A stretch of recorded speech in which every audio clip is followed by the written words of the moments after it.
Hello, ദാ ഈ കാണുന്ന ചെടിയില്ലേ, അതെൻ്റെ ഒരു നോട്ടപ്പുള്ളിയാട്ടോ. അമ്മയുടെ ചെടിയാണ്. ഞാൻ അമ്മയുടെ അടുത്ത് കുറുവി കുറുവി ഇതിൽ നിന്ന് രണ്ടില എടുത്തിട്ട് പോയിട്ടുണ്ട്. അമ്മ ഇതേപോലെ ഒരു ഇല കൊണ്ട് നട്ട് അതിൽ നിന്നാട്ടോ ഇത്രയും ഇല വരുന്ന ഒരു ചെടിയായി മാറിയത്. നമുക്കിതിനെ ഇന്ന് ദാ ഈ ഒരു കുഞ്ഞു കപ്പിൽ നടാട്ടോ. എന്തേലും വളർച്ചയുണ്ടെന്ന് തോന്നുന്നെങ്കിൽ നമുക്ക് അത്യാവശ്യം വലിയൊരു ചട്ടിയിലോട്ട് മാറ്റാമല്ലോ. അവിടെ ഉണ്ടായിരുന്ന ഒരു വലിയ ചട്ടിയിൽ നിന്ന് കുറച്ച് മണ്ണ് ഞാൻ അതിലോട്ട് ഫില്ല് ചെയ്യുന്നുണ്ട്. പാതി മണ്ണേ ഉണ്ടായിരുന്നുള്ളൂ.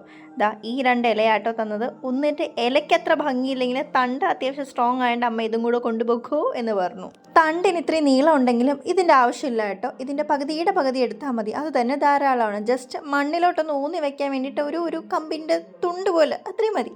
ഈ ഇല ഇനി വളർന്നൊരു ചെടിയാവോ ഇല്ലയെന്നൊന്നും അറിഞ്ഞുകൂടാ. പക്ഷെ എനിക്ക് ഈ ഇല കണ്ടപ്പോഴേ എനിക്ക് നല്ല ഇഷ്ടപ്പെട്ടു. ഞാൻ എപ്പോൾ വീട്ടിൽ പോയാലും അമ്മ ഇതെനിക്ക് തരുമോ എന്ന് ചോദിക്കും. അമ്മ തരൂല. പിന്നെ അവസാനം കുറുകയാണ് അമ്മ എനിക്ക് ആ ഒരു ഇലയെങ്കിലും തന്നത്. ഈ ഇല ഇനി ചെടിയായിട്ട് വളരുമെന്നൊന്നും അറിഞ്ഞൂടാ കേട്ടോ. എന്നാലും ഒരു ലോട്ടറി എങ്ങാനും അടിച്ചാലോ. ഇനി ഇതിനെ ആരും കാണാത്ത ഏതെങ്കിലും മൂലയ്ക്കുണ്ട് ഇങ്ങനെ സൂക്ഷിച്ച് വെക്കണം. ഇല നല്ല ഭംഗിയായിട്ടോ. ഈ ഫോണിൽ കാണുന്നതിനേക്കാളും നല്ല ഭംഗി നേരിട്ട് കാണാൻ. നല്ല സ്ട്രൈപ്സ് ലൈൻസ് ഒക്കെ വരുമ്പോൾ നല്ല ഭംഗിയാണ് കാണാനായിട്ട്. അപ്പോൾ ഓക്കെ, ബായ്.